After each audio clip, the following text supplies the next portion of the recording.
Hey, mommies! Welcome to the Potterman Show.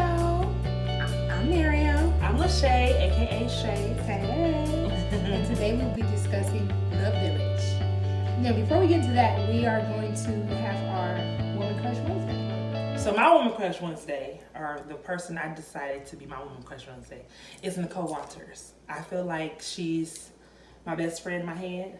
I listen to her podcast like every day on the way to work while I'm putting my makeup on at work at my desk. And I just love her energy. I love the woman she is. I love the kind of mother she is, the kind of wife she is.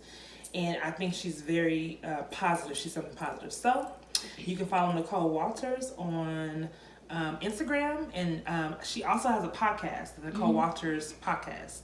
So you can look her up as well, Nicole Walters show on a podcast. What about you, Mary? You have a Woman Crush Wednesday? Yeah. My Woman Crush Wednesday encompasses Priscilla Shirer. Okay. I love Priscilla Shirer. She's so positive. She's very unique in her teachings and her ministry. Very empowering and just transparent, all around transparent.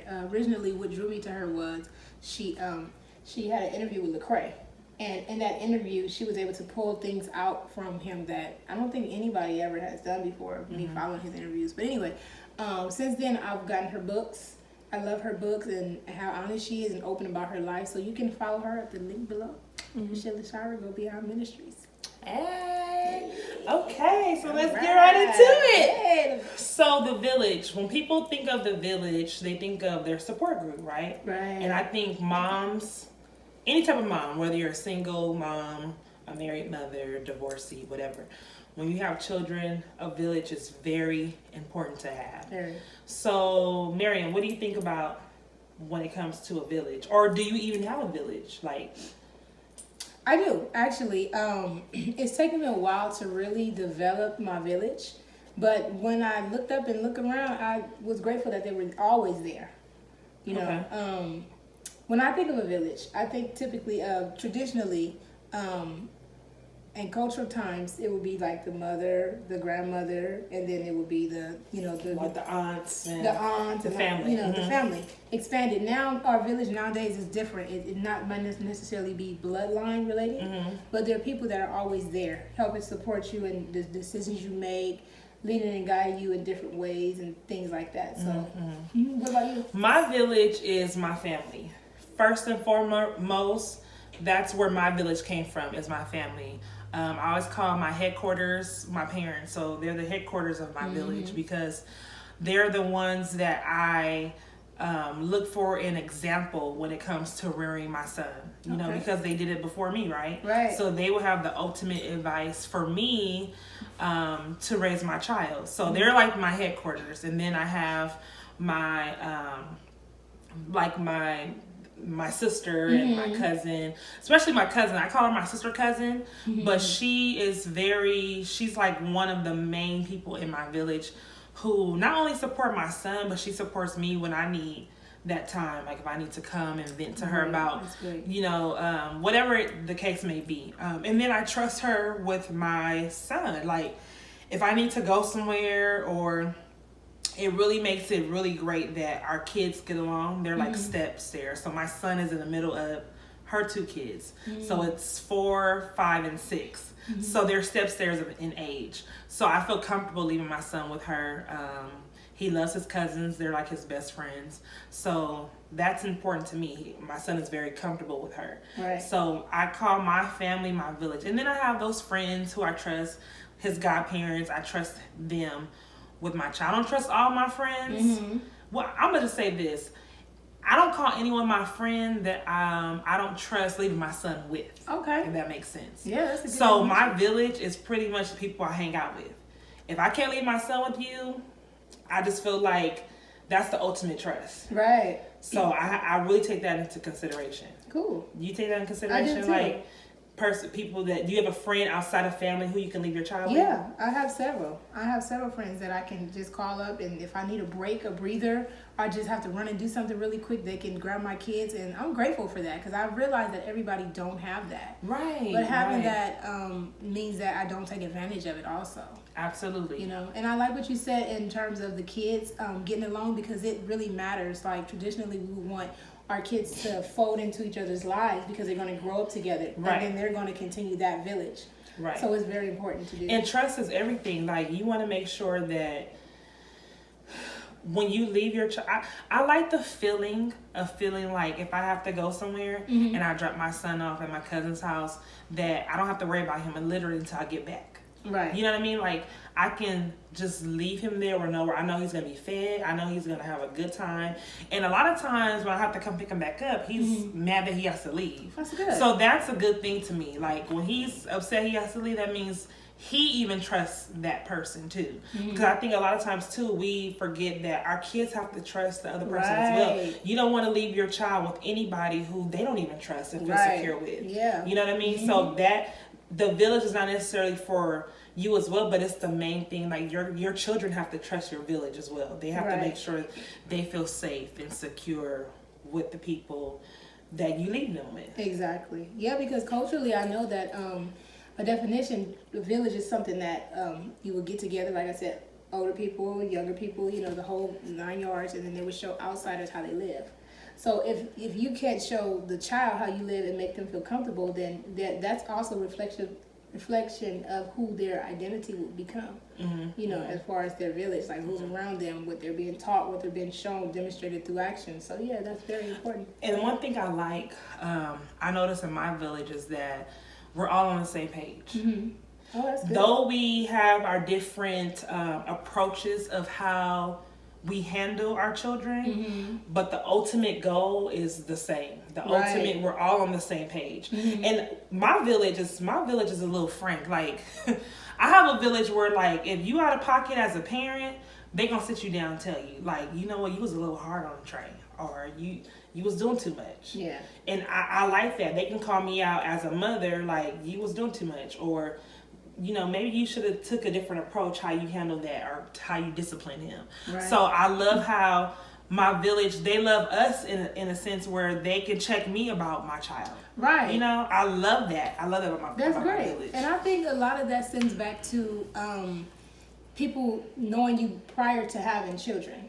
Because I have a couple people that did not know me before I had children, and they had to learn me as well as learning my children at the same time, which was great because we, you know, it was like a heartbeat, like they just folded into that flow. But then there's other people that are not, you know, like my bloodline that knew me before I had children, and they're like, I can tell the difference in right now you're mothering because of X, Y, and Z, because they knew me and they know my personality. So that all matters too when it concerns your village. And then I also think about if I can get like a little animated, I also think about an actual village, like with huts, and if an outsider comes in that village, everybody is coming out their hut and just with their spears, and they just everybody is out there just like really they're for that. They're like, you know, you can't cross those boundaries in our village. Right. Like, everybody has that ultimate goal. They have that ultimate protection spirit, sort of say. Like, that's what I think about when I think of a village. Like, you cannot come in this part of the world and try to bring all that outside stuff in. Right. Because if we feel like you're immediate danger to us, we gonna check you. We gonna protect our village bubble. Exactly. So I think of that as well. Like, if that can give you any sense of a what is it called? A visual. A visual. Thank you, girl, because you know I'm stuck. Yeah, girl, we suck sometimes. I think of that. Like, that's my visual when I think of a village. Like, don't come in this village in our area. The parameter, yeah, set right. the limit. Yeah, and then you come in here with all that junk, because we gonna hurt you. Yeah. Because our little ones, her mama might not be here, she might be at work, but we still got this one over here. Don't come over here and not, you know what I mean? I think about that too. Yeah, and then that's important too, because a lot of times who you're surrounded by may see a lot of things that you don't see. Exactly. Yeah. Exactly. And then the ones who are before you, like you have those aunts and uncles who have multiple children, and then they have years over you where they can you can kind of glean that wisdom from them. You know what I mean? Yeah. You can glean, and like I said, like for instance, my village girl, they will have like a whole low key intervention on you. Like, you need to sit down because as a parent, you That's need to right. step it up, or and it's like, dang, I thought I was doing good. Right. I was feeling myself. Feeling yourself. was You feeling come and bust your myself. bubble like, no. Yeah, like girl, That's not really no. right, and how I was doing stuff, but that's a whole nother story. Yeah, and then times change too, right? And things Yes. change, and so sometimes incorporating that old and that new, like Yes. that sometimes we have to work at that flow. Absolutely. It's worth it though. Absolutely. Yeah. Let's talk about the women who don't have a village. That's one thing I really want to emphasize. Okay. A lot of us are not blessed to have family members we can trust. They Right. always say, you hear those stories where they say family, a lot of times the ones closest to you are the ones you get hurt by. True. Especially like kids getting touched and molested and things like that. So you have to be careful. You have to use your discretion, your discernment when it comes to those kind of things. But what about the women who don't have a mother, who was raised in foster care, never knew their mother, or never had any family, and they're raising kids on their own? Like, how can we help those moms who don't have a village? Right. What do you guys think? What do you guys' opinion on that? You guys have any stories or any first-hand or second-hand experience? Leave a comment below. We would love to read your comments. And Absolutely. Exactly. I found an article on from the Okayest Mom by Heather. It's the 8 ways to build a village. Okay. So for moms who don't have a village, we gonna help y'all out a little bit, okay? The 8 ways to build a village. So one of the topics I really liked that they brought out were putting yourself out there. A lot of times it's just like with anything. Like if you want to start dating, you put yourself out there, right?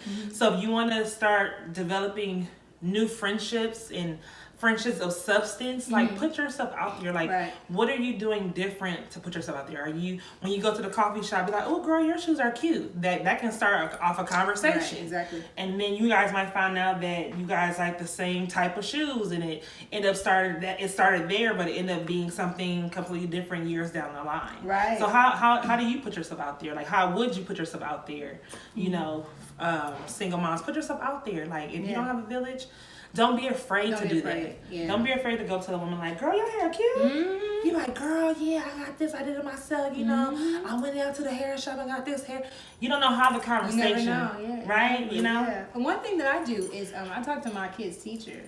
Well, they have different teachers, of course, but one of the main teachers that I see every day that's always with my son, I talk to him. And I feel like she's a part of my village because she constantly tells me, of course, how they're doing in school. But we have personal time, too. So that helps me because when I go to their school, it's like I'm kind of like looking for my friend, but my kids' teachers. Okay. So when they talk about their teacher, I'm like, don't talk about her. You talk about girl, like. You got the teacher back? Yes, I got her back. And I know she got mine when I ain't around. That's a part of my She village. said, don't talk about her. For real. She That's good. so funny. She good.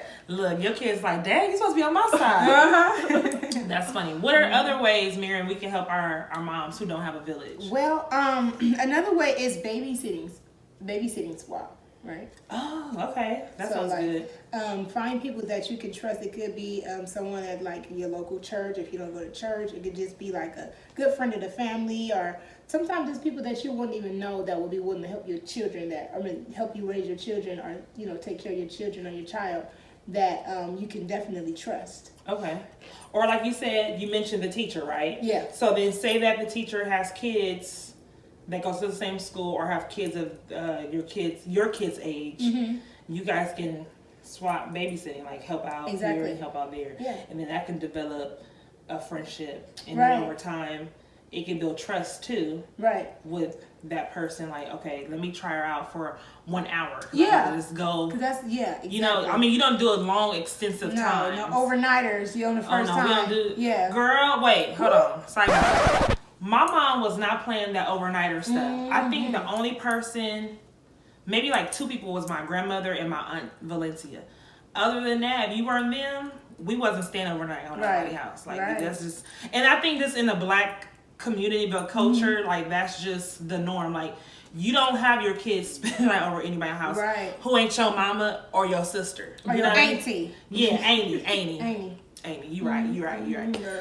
What are some other ways that we can help our moms who don't have a mom? Like you said, finding a group. Going online. Oh, okay. Like a little mom group? Yeah, finding a mom group and just... Go ahead. I'm sorry. I didn't mean to cut you off. I'm sorry. kind of cut me off there. Just finding a mom group, like just little tips and advice on how to manage like things that may be like excessive to you. Okay. I never knew what a mom group was, honestly, until my sister cousin. My sister cousin, I love her, but she's like one of those moms who, like, she do it all. I'm kind of jealous. Like, girl, you be doing it all. So she found a mom's group. I didn't even know what that was until she introduced that to me. And they really have those all over. Like, I've never known what a mom's group was. Right. And it's like it's a real community. It is. You know, yeah. In women, like you have the Orange County moms, the LA moms, County, yeah, Riverside County moms, girl, the Long Beach, yeah.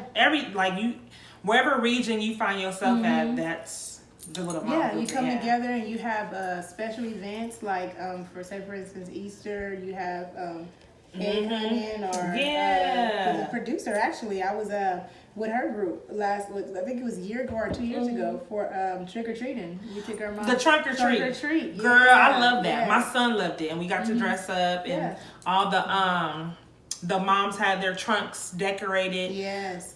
Whether they were spooky or they had like little face painting or something. They all had an activity in there. Yeah. So mom is taking over, y'all. Okay. Yeah, we are taking everywhere. over. Okay. We do it all. We do it all. Another thing I read on this article was throw out a lifeline. So basically, like, for instance, say that you call me like, girl, there's so much going on. I have to finish this paper at school and blah, blah. So my lifeline I'll throw out to you is like, you know what? Why don't you bring the kids over for a couple hours so you can study? Yes. You know what I mean? That's being solution oriented. Hello. Yes. So I'm giving you a solution, and then you're like, wow, she cares enough for me to let me study and let me get my work done. So let me drop the kids off for a couple hours. Right. Let them play. Let me feed them. Let me let them run amok.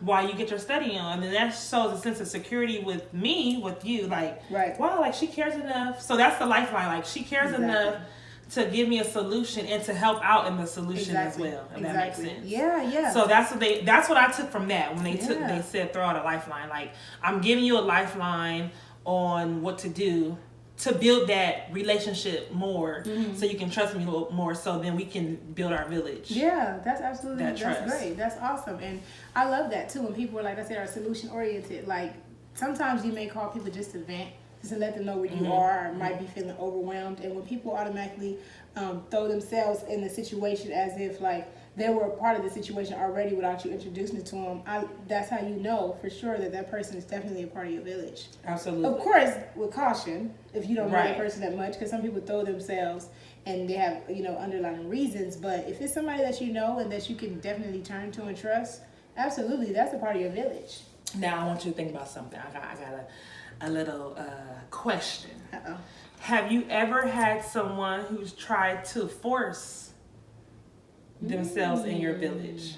Like, you know how some of those friendships, they just don't mesh, or they don't match, or they, you know what I mean? Like, they try to, girl, or they suggest, like, why don't you bring the kids over? And you just don't trust them, you know? I'll bring them on a weekend when we can play water fight. Or they want you to, like, for instance, like, okay, this is a good example. With Black families, we know that culturally, we just don't leave our kids with anyone. Right. So we have to almost like go with our kids to your house for a couple of times before we trust you enough to leave our kids by themselves. Yeah, right. That makes sense. So, like, have you ever had that moment where someone is like, "Oh, bring the kids over," and you're like, "I don't know you." Right. You know what? I'm not trying to be funny, but it's happened. But it's been within my kid's dad's side of the family. Ooh. That's a good one. So family who feel like they're part of the village because they're in the bloodline. Right, exactly. But don't have that, what do you call it? Tribal tattoos? No. Don't have that. It's a word I'm looking for. They don't have that. The rights of the passage? Yes, they don't have that right or the privilege. The privilege, okay. To do that just because you are part of the bloodline. Right, yeah. Don't make you part of the village. That don't make you part of the village. Blood and village don't mean, blood plus village don't equal what? Oh my God. Access. Blood plus village don't equal access. access. You don't get access to my child just because you his blood family. Access Exactly. Exactly. I'm gonna stick the tiger on you. But seriously, just because you're my blood, my son's cousin or uncle or aunt doesn't give you the right to be in that space, and I trust you enough to leave my child with you. Yeah, especially if the children are uncomfortable or the child is uncomfortable. That's a red flag right there in itself. And it's so funny. I have a friend, and I love her dearly, but my son, and I won't put her out there like that, but my son, he always gives, he has this bad feeling and energy. And it's not necessarily that she did anything wrong to her. It's just, I guess his spirit, kids' spirits are pure. Right. So her spirit's probably just off, and he's like, I'm not fooling with her. Right. And because I know he's not fooling with her, I just can't leave my son with her because he's not secure and comfortable with her. Right. You know what I mean? We have to take heed to that. When our children are sensitive, we have to be just as sensitive. Absolutely. 1 minute. Hey, 1 minute. 1 minute. Hey, 1 minute. And for all you mommies out there who don't have a mom village, there are a lot of resources that you guys can get into. You can find them on Facebook. You can find them on momsclubinternational.org. You can also find them on your local app store. If you put them in the app store, you can find them. They also have meetup.com. So those are a little bit of nuggets for you guys if you guys don't have a village. Get on your internet, get on your phone, your laptops, and put in a search engine. Put in a mom group, and I guarantee you'll find something in your area. Definitely, the resources are out there to help you. Listen, moms, a village is very important in raising a family. Okay, it's everyone that wants to include themselves and making sure you and that child is successful in life. So don't forget that a village doesn't necessarily mean bloodline, but it does mean someone that loves and is willing to protect. Girl, I like that, girl. Yes, we did that. Love you guys. Bye, mommies.